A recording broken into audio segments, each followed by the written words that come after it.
దేవుని అతి ప్రశస్త నామమునకు మహిమ కలుగును గాక. దేవదేవుని ఘనత నాపరించి మన ప్రభుకు సన్నతులు చెప్పడానికి మన దేవుడు మనకు అనుగ్రహించిన సహాయం కోసం వందనాలు. తిరుతం తర్వాత 12వ ఆదివారపు శుభాలు నేను మీకు తెలియజేస్తున్నాను. పరిశుద్ధ లేఖన భాగం నుండి యెషయా గ్రంథం 29వ అధ్యాయం 18వ వచనం మొదలు 19 వరకు ఉన్నటువంటి లేఖన భాగం, యాకోబు పత్రిక 3వ అధ్యాయం మొదటి 12 వచనాలు కలిగిన లేఖన భాగం, సువార్త లేఖన భాగం మత్తయి సువార్త 12వ అధ్యాయం 31వ వచనం మొదలు 42 వరకు ఉన్నటువంటి లేఖన భాగాలు నేటి పాఠములుగా మనము గమనం చేస్తూ ఉన్నాం. లేఖనాలలో నుండి నేటి పాత నిబంధన పాఠ్యభాగాన్ని మనం గమనిస్తున్నాడు. యెషయా గ్రంథం 29వ అధ్యాయం 19వ వచనం. ఈ మాటలో ఉన్నటువంటి సత్యాన్ని అర్థం చేసుకుంటూ ఉంటే, దేవుని కృప పొందుకునే విధానాల్లో దీనులైన వారికి దేవుని కృప ఏ తీరున లభ్యమవుతుందో, వారికి కలిగేటువంటి ఆశీర్వచనం అనేది ఎలా ఉండబోతుందో దాన్ని గూర్చిన ప్రకటన, అనగా క్రీస్తు మనుష్య కుమారుడు రానున్న వేళ ఆయనే మనుష్య కుమారుడు అని గుర్తుపట్టడానికి ఒక రుజువును గుర్చినటువంటి ప్రకటన యెషయా ప్రవచించిన వాడిగా ఉన్నాడు.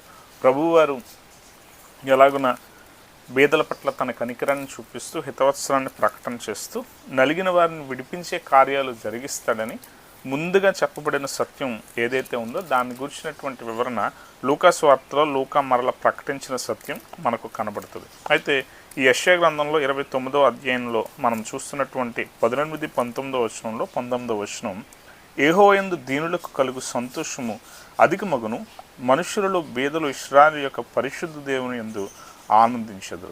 ఈ బీదలకు ఆ కనికరము కృప అనేది ఎలా అర్థమవుతుంది అంటే, బీదలకు సమృద్ధి ఉండదు, బీదలకు కష్టం అనేది తెలుసు, బీదలకు నలిగిన పరిస్థితులు అనేవి తెలుసు. అలాంటి పరిస్థితుల్లో వారి స్థితి ఎలా ఉంటుందంటే, వారికి నెమ్మది లేని పరిస్థితులు ఎన్నో, రోజువారి జీవితం కూడా వారికి గడపటం బహు కష్టంగా ఉండటం బీదల పరిస్థితిగా ఉంటుంది. అంటే కనీసం చెప్పాలంటే తిండికి కూడా ఇబ్బంది పడే పరిస్థితుల్లో సరైన ఆహారం వారికి లభ్యం కాని విధానాలు వారికి ఉండే స్థితితో వారి జీవనం బహు కష్టంగా ఉండే స్థితి దీనులైన బీదల పట్ల ఉండేటువంటి స్థితిగా ఉంటుంది. అలాంటి వారు దేవుని మీద దృష్టి ఎప్పుడు నిలపగలుగుతారంటే, వారి యొక్క స్థితి మారినప్పుడు, వారి పరిస్థితి మెరుగైనప్పుడు, వారు కనికరాన్ని పొందుకున్నప్పుడు, కరుణ చూసినప్పుడు, వారి యొక్క స్థితి దేవుని మీద ఆధారపడే, ఎలా వారి యొక్క కడుపు నిండుతుందో తెలియని స్థితి నుండి దేవుడు వారికి సమృద్ధిస్తే దేవుని మీద వారు ఎంతగా ఆనుకునే స్థితి ఉంటుందో, ఎలాగున కృప చూసే విధానం ఉంటుందో దానికి నిదర్శనంగానే 18వ వచనం చూస్తూ ఉంటే, అంధకారంలోనూ గాఢాంధకారంలో కూడా వారు ఏం చూస్తారు అంటే, వారు కన్నులారా చూస్తారు, గుడ్డివారి కన్నులు తెరవబడతాయి అనే మాట యెషయా గ్రంథం 35వ అధ్యాయం 5వ వచనాన్ని చూసినప్పుడు ఇక్కడ ఈ మాటలు మనకు ప్రకటితమవుతున్నటువంటి స్థితి చూస్తాం. 35వ అధ్యాయం 5వ వచనం, గుడ్డివారి కన్నులు తెరవబడును, చెవిటివారి చెవులు విప్పబడును. ఇదే మాట మరలా యెషయా గ్రంథం 61వ అధ్యాయం 1వ వచనంలో మనం చూస్తూ ఉంటే, ప్రభువు మీద ఉన్న ఆత్మ గుర్చిన సాక్ష్యం, యేసుక్రీస్తు ప్రభువారు నజరేతు మహాప్రణాళికలో ఏదైతే వచనం ఆయన చదివినవాడిగా ఉన్నాడో ఆ స్థితి గురించినటువంటి రూఢి, ఆయనే ప్రభు అని ఆయన గుర్తుపట్టడానికి వీలుగా ఈ వచనం అది ఆయన చదివినటువంటి స్థితి, సునగోగు ఆరాధనలు చదివిన స్థితి మనకు కనబడుతుంది. 61వ అధ్యాయం 1వ వచనం, ప్రభువుకు యెహోవా ఆత్మ నా మీదకి వచ్చినది, దీనులకు సువార్తమానం ప్రకటించుటకును యెహోవా నన్ను అభిషేకించును, నలిగిన హృదయములు గలవారిని దృఢపరచుటకును, చెరలోనున్న వారికి విడుదలను, బంధింపబడిన వారికి విముక్తిని ప్రకటించుటకు, యెహోవా హితవత్సరమును మన దేవుని ప్రతిదండన దినము ప్రకటించుటకును, దుఃఖాక్రాంతులందరికీ ఓదార్చుటకును. అంటే దేవుని పని, క్రీస్తు వారి పని ఏది అని చెప్పడానికి ఈ వచనాలన్నీ కూడా రూఢిగా నిదర్శనాలుగా కనపడుతున్నటువంటి స్థితి ఉంది. ఇదే సత్యం లూకా సువార్తలో ప్రభువారు సునగోగు ఆరాధనలు చదివినటువంటి స్థితి గురించినటువంటి మాటలు అవి చెప్పబడుతూ దానిని నజరేతు మహాప్రణాళికగా దానిని అభివర్ణించినటువంటి స్థితులు కూడా మనం చూస్తూ ఉంటాం. ఈ స్థితులన్నిటిలో కూడా మనకు అర్థం కావాల్సిన సత్యం ఏమిటంటే, ప్రభువారి మీద ఉన్నటువంటి పనిని సంపూర్తి చేయటానికి ఆయన పూర్తి ఆత్మతో ఆయన తన కార్యాలు చేస్తున్నాడు. ఈరోజు సువార్త పాఠ్యభాగాన్ని మనం గమనం చేస్తూ ఉంటే, మత్తయి సువార్తలో ఉన్నటువంటి లేఖన భాగం, మీరు దేనికి వ్యతిరేకంగా మాట్లాడినా మీకు క్షమాపణ ఉంది, కానీ పరిశుద్ధాత్మకు వ్యతిరేకంగా మీరు మాట్లాడిన నాడు మీకు క్షమాపణ లేదు అనే మాట అక్కడ కనబడుతుంది. లూకా సువార్తలోనేమో ప్రభువు ఆత్మ నా మీద ఉన్నది, ఇదే వచనం అంటే యెషయా గ్రంథం 61వ అధ్యాయంలో ఉన్న వచనాన్ని లూకా సువార్త 4వ అధ్యాయంలో 17వ వచనం నుంచి మనం చూస్తూ ఉంటే యెషయా గ్రంథము ఆయన తెరిచి ఈ మాటను చదివిన స్థితి గురించిన వివరణ అక్కడున్న వచనాలు ఇక్కడ మనకు కనబడుతూ ఉంటాయి. ఇవే మాటలను గురించినటువంటి వివరణతో దేవుని ఆత్మకార్యాలు అనేవి ఎలా ఉంటాయి అని చెప్పటానికి, దానిని మనము నమ్మటం, మనం విశ్వసించటం, దానిని అంగీకరించడం అనే స్థితులు అవి మనం ఎప్పుడు చేయగలుగుతామంటే హృదయం నిండిన దానిని బట్టి నోరు మాట్లాడుతుంది. మత్తయి సువార్త 12వ అధ్యాయంలో 31వ వచనం నుండి 42 వరకు ఉన్నటువంటి లేఖన భాగాన్ని చదివినప్పుడు ఇక్కడ ఈ సత్యం మనకు అర్థం కావటాన్ని మనం చూస్తూ ఉంటాం. ఇక్కడ ఆత్మ విషయమై దూషణకు పాప క్షమాపణ లేదు అనే సత్యం 31వ వచనంలో స్పష్టంగా చెప్పబడింది. మనిషి కుమారునికి విరోధంగా మాట్లాడువానికి పాప క్షమాపణ కలదు, కానీ పరిశుద్ధాత్మకు విరోధంగా మాట్లాడువానికి ఈ యుగమందును రాబో యుగమందును పాప క్షమాపణ లేదు. 32వ వచనం 31వ వచనం మనం చూస్తూ ఉంటే ఈ వివరణ స్పష్టం చేయబడుతున్నటువంటి తీరులో మనకు ఈ సత్యం మనకు అర్థమవుతుంది. ఇదిగో మన బ్రతుకుల్లో, మన స్థితులలో మనం ఎలాగనో ప్రవర్తించాల్సిన వారంగా మనం ఉండాలో దాని గురించిన వివరణ ఇవన్నీ చెప్పబడుతూ 34వ వచనం చూస్తూ ఉంటే ఇక్కడ మరల సర్పసంతానమా మీరు చెడ్డవారయుండి ఎలాగో మంచి మాటలు పలుకుతూ హృదయం ముందు నిండియుండు దాన్ని బట్టే నోరు మాట్లాడును కదా. సజ్జనుడు తన మంచి ధననిధిలో నుండి సద్విషయములు తెచ్చును, దుర్జనుడు తన చెడ్డ ధననిధిలో నుండి దుర్విషయములు చెప్పును. మీరు గుర్తుపెట్టుకోవాల్సిన సత్యం ఏమిటంటే, మీరు హృదయాన్ని దేవునితో నింపుకున్నాడు, మీరు మంచి మాటలు పలుకుతారు, మంచిని మీరు ప్రకటించేవారుగా ఉంటారు, మంచి చేసే పనులు మీరు జరిగిస్తూ మంచికి దేవునికి దగ్గరగా జీవించే జీవితాన్ని మీరు కలిగి ఉంటారు. లేని నాడు అంటే మీరు సర్పసంతానంగా లోకంలో కలిసిన జీవితాన్ని జీవిస్తూనే లోకంలోనే లోక ఆశలలో పడిపోయిన వారుగా మీరు ఉంటే కనుక మీరు వాస్తవానికి మీరు సర్పసంతానం కనుక మీరు చెడ్డ మాటలే పలుకుతారు, మంచి మాటలు పలకరు. కానీ మీరు ఆ చెడుతనాన్ని విడిచి దేవునిని అంగీకరించిన స్థితిలో దేవుని కుమారుడైన దేవుడైన యేసుక్రీస్తు ప్రభువారి ద్వారా మీరు ఆయన ఆత్మకార్యాలను గుర్తుపెట్టినప్పుడు, ఆయన చేసిన కార్యాలను గుర్తుపెట్టినప్పుడు, ఆయనను అంగీకరించినప్పుడు మీరు ఏం చేస్తారంటే మీ హృదయాన్ని ఆయనతో నింపుకున్న వారు అవుతారు.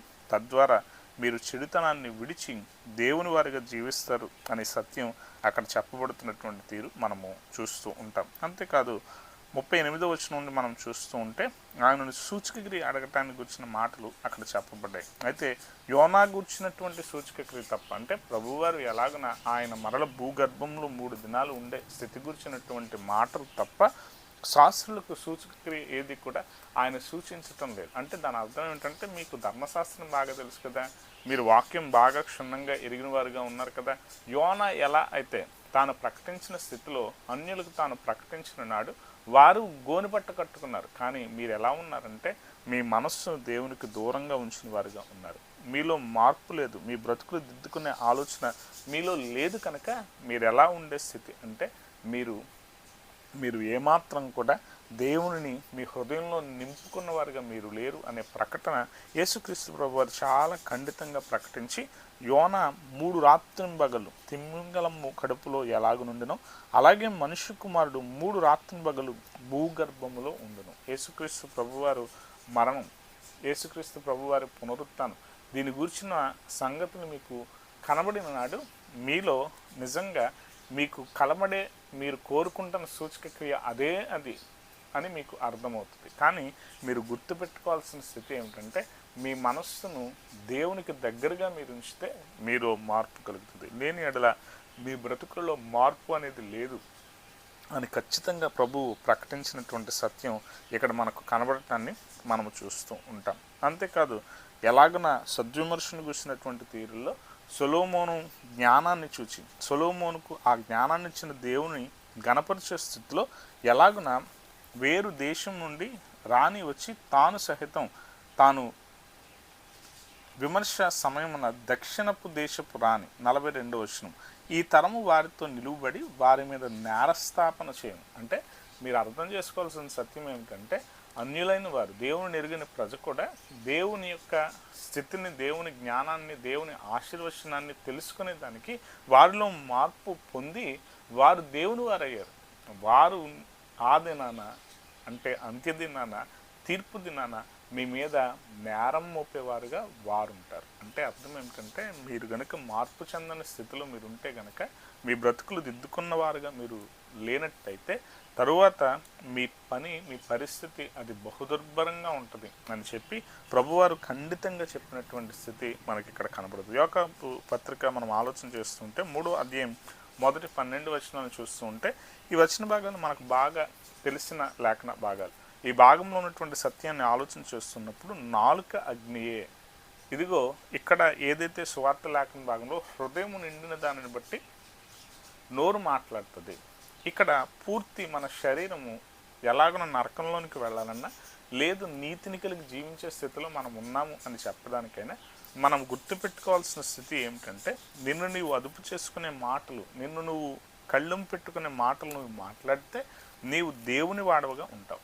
లేదు, నీవు సాతాను సంబంధిగా నీవు ఉండి హృదయంలో గనక సాతాను ఏదైతే ప్రేరేపించే స్థితులకు నీవు ప్రేరేపితువే దాని కొరకు నీవు పడిపోతావో, దానికి తగిన విధానంలోనే నీ యొక్క స్థితి కూడా ఉండబోతుంది. ఎలాగున ఓడనంతటిని కూడా చుక్కాని ఎలాగున నడిపించేదిగా ఉంటుందో, నీ శరీరం, నీ యొక్క ఆలోచన, నీకున్నటువంటి స్థితి, దానిని ఎలా అంటే నీ నోటి మాట ద్వారా గుర్తుపట్టవచ్చు.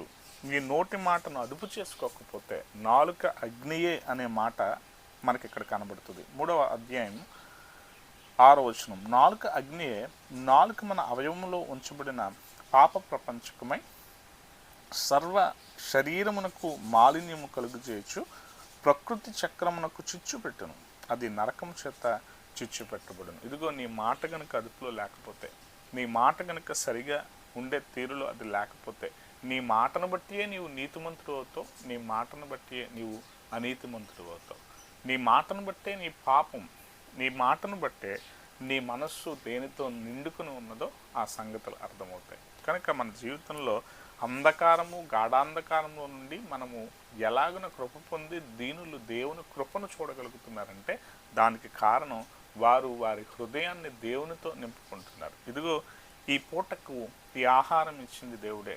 ఒకవేళ ఇది ఇప్పుడు ఉండే తీరున నాకు వీలు కలిగించిన విధానంలో ఈ రాత్రికి నాకు అన్నం లేదనుకున్నా, కానీ దేవుడు వారిలో దయచు ఉంచి వారికి కరుణ కలిగించి ఇదిగో ఈ ఆహారాన్ని మాకు తీసుకుని వచ్చాడు. మనము చాలా మిషనరీ జీవితాన్ని చూస్తాం. మిషనరీ జీవితాల్లో ఎన్నో కథలు, ఎన్నో సంగతులు. వాస్తవానికి ఒక మిషనరీ పిల్లలకు ఎలాగున అనాథాశ్రమాన్ని నడుపుతూ తాను ఆ రోజు వాస్తవానికి తనకున్న స్థితి ఎలా ఉందంటే, ఆ రాత్రికి భోజనం లేదు, ప్రతిదినం కూడా ప్రార్థించుకునే భోజనము స్వీకరించే స్థితిలో పిల్లలందరినీ ఆ టైంకి తాను కూర్చోండబెట్టిన వాడిగా ఉన్నాడు. కానీ తనకు తెలుసు ఏ ఆహార పదార్థాలు కూడా వండబడలేదు.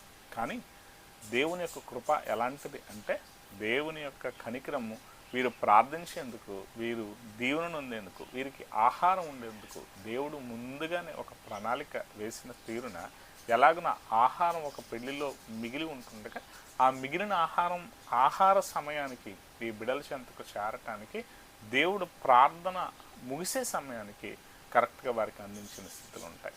దేవునికి స్తుతి చెల్లించే విషయంలో ఆ మిషనరీ పిల్లలకు అదే నేర్పించే తీరుల్లో దేవుని మీద ఆధారపడటం, దీనులకు అంటే మనం చాలా ఖచ్చితంగా గమనం చేయాలి. దీనులకు, బేదలకు దేవుని కృప ఎలా దొరుకుతుంది? కోవిడ్ కాలంలో వారు ఎలా పోషింపబడ్డారు, వారికి ఎలాగున ఆహారం అందింది. ఆకాశ పక్షులను చూడండి, అవి విత్తవు, కోయవు, కానీ వాటిని పోషించున్నవాడు ఎవడు? దేవుడు వాటినే అంతగా పోషిస్తే దేవుని మీద ఆధారపడిన నిన్ను ఆయన పోషించడా? ఈరోజు అంధకారంలో, గాఢాంధకారంలో నీవు వెలుగుని ఎలా చూడగలుగుతున్నావు అంటే గుర్తుపెట్టుకోవాలి, గుడ్డి వారికి అంధకారం తప్ప మరేమీ తెలియదు, రంగులు తెలియదు, ఏ విధానము తెలియదు, ఏ భావజాలాన్ని కూడా వారు చూచిన విధానంతో దాన్ని అంగీకరించే స్థితిగా ఆ స్థితిని అర్థం చేసుకోరు. కానీ ఇక్కడున్న వాగ్దానం ఏమిటంటే, చెవిటివారు ఏం వింటారు, చెవిటివారు ఎలా విడుదలను పొందుతారు, చెవిటివారి చెవులు ఎలా ఇప్పుడు వారు వినే తీరులో ఆ సంగతి ఉండినా కూడా వారు అర్థం చేసుకోగలుగుతారా? చెవిటి వారికి ఇప్పుడే చెవులు అవి వినడం మొదలుపెట్టాడు, కానీ నీ మాట, నీ భాష తనకు అర్థమయ్యే తీరు ఉంటుందా? అది అర్థం కావటం అంటే అది దేవుడు చూపే కృపగా ఆయన ఇచ్చే ఆశీర్వచనం. అంధకారంలో నుండి వెలుగును చూడటం కూడా అదే ఒక గొప్ప భావం. ఈరోజు మన జీవితాల్లో దేవుని కృప మనం ఎలా చూడగలుగుతున్నామంటే, ఆయన మనల్ని దీవించినందున మనము నిర్మూలము కాకుండా దేవుని కృప చూడగలుగుతున్నాం. ఆ స్థితిలో మనం వర్ధిల్లుతూ దేవుడు ఎలాగున మనము దీవిస్తున్నాడు, ఎలాగున కనికరిస్తున్నాడు, ఎలాగున హితవత్సరాన్ని ప్రకటిస్తూ మనకు విడుదల ఇస్తున్నాడు. అలాంటి దేవునికి మరింత కృతజ్ఞతతో మనము మన బ్రతుకులో జీవిస్తూ మన నోటిని అదుపు చేసుకుంటూ మనము దేవుని రాజ్యంలో ప్రవేశించడానికి, దేవుని వారముగా జీవించడానికి దేవుని కృప సదా మనకు తోడే సంరక్షించి కాపాడును గాక. ఆమేన్.